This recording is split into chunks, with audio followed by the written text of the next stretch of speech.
I'm making this video today to show the Canon T3i, otherwise known as the D600.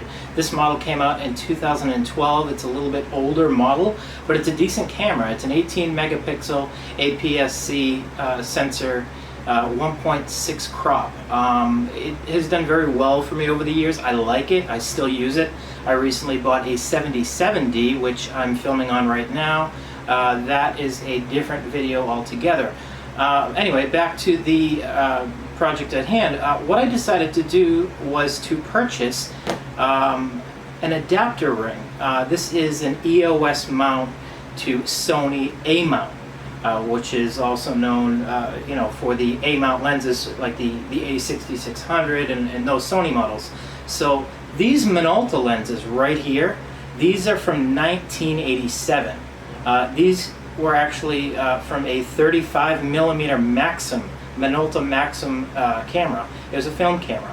And the lenses are fairly well made. They're made in Japan. This one right here is a 75 to 300 millimeter. And this one here is a 28 to 80 millimeter. And they are relatively inexpensive. I purchased these from a fella a couple years ago. I bought a package deal, a whole bunch of 35 millimeter cameras, a Canon AE1. Anyway, so what I decided to do is hold on to these lenses, and I figured one day I'd have an opportunity to use these lenses with my digital camera. So I just stored them away for years, and finally decided it's time to get the adapter. And I'll put the link in the bottom for the adapter for these, for the Canon EOS. What I did in addition to buying these lenses is, the problem that I had was the aperture ring is manual. There's a little lever that's inside here that the 35 millimeter camera would be operable, but in a DSLR it's not.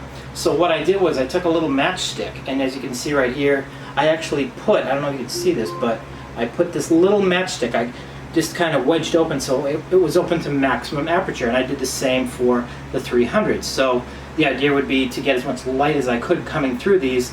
The Canon actually doesn't register, it doesn't recognize. It recognizes this one at 1.4 and this one 1.6. The reality is it's just completely open regardless of what it thinks the f-stop is.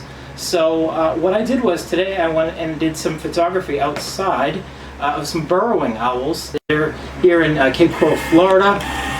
They're a native species that comes around in the winter time, and they dig holes in the ground, and they're a protected species here in Southwest Florida. You're not supposed to harass them, and you're supposed to leave them alone, and people are supposed to stay away just to observe with pictures and whatnot.